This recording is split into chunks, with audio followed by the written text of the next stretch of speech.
Let's check in with Daily Telegraph columnist and blogger Tim Blair. Good to talk to you again, Tim. I loved your column about Trump's moment. Of course, it's the moment that's dominated world news since Sunday morning our time. But, you know, just the fact that this bloke understood at that moment that he had to lead. Talk us through your observations.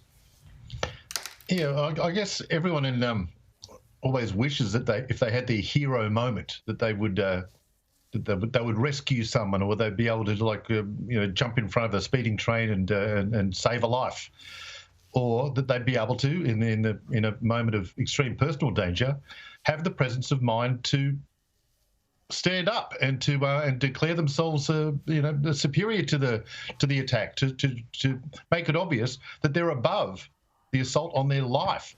And Donald Trump not only did that, he used as a terrible and deadly attack, used it to gain momentum for his own cause and for his own people, and it's totally changed the race. It's galvanized all of his party and utterly shell-shocked his opponents. They've got nowhere to go on this at the moment.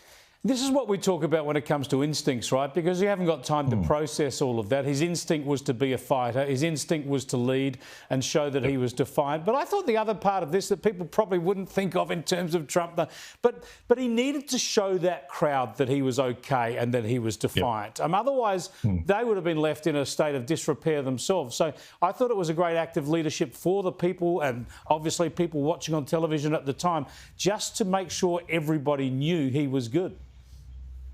Absolutely, and we should always, obviously, not forget that a life was lost in this, and two other lives put gravely at risk.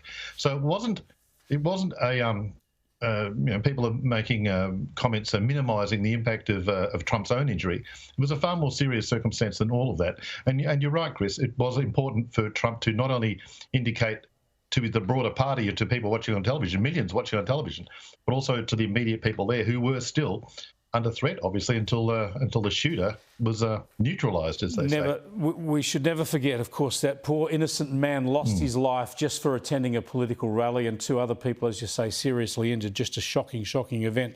Let's go from that higher order issue, if you like, to something a little bit more slower down the scale of things from the state of Victoria, always at the leading edge of wokeness, of course. They're introduced, well, they've been trialling electric police vehicles. Now they're trialling an electric fire truck. Now, this to me is horrendous, Tim, because I've joked before about criminals escaping from an electric police car running out of batteries. But what if a fire truck is stuck in the station because it's not recharged to go out and put out a fire?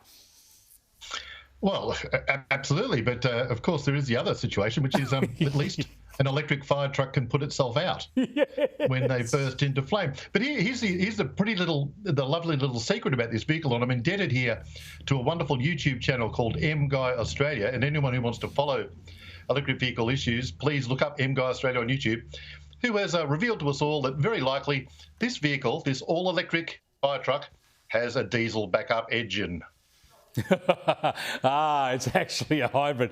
You'd have to have the backup diesel engine. Wonderful stuff. That's the sort of electric vehicle we can all rely on. Hey, mate, I know you a long while, but a personal question, if you don't mind. I don't know the answer to this. What star sign are you? Aries. Aries, all right. Well, Aries sun, Aries moon, the whole Aries packet. Whatever that means. I didn't mess around.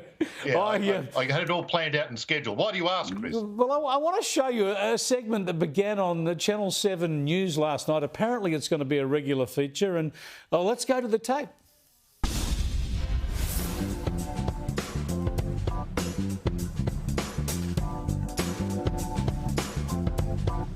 Well, there it is. We can see Aries there. I don't know whether you can read what the advice was, Tim, but I know I'm a Libran and it told me to be smart but sceptical. I think that's good advice every day. But honestly, what's happening to this news station? On Friday night, they had an unfunny ABC lefty satirist, and now they're doing the horoscopes every night. Given that they're running horoscopes, couldn't they foresee that perhaps this wouldn't work out? Didn't they look ahead and say, didn't one of the horoscopes of the executives who approved this say, don't do anything incredibly stupid? Yeah. Well, Because it looks like what they've done. Alternatively, shouldn't it be tomorrow night's news? Exactly. Why are they delivering tonight's news? With their access to the future, they could haul in results from the football. They could give us horse racing. They give us lotto numbers. Fantastic. We don't need to talk here about the result of the US election. Yeah. Channel 7. Let's go to the star sign. Channel 7. Exactly. Thanks for joining us, Tim. See you next week. Yeah, go to Channel 7 through the horoscope. They'll tell you everything you'll need to know for the rest of your life.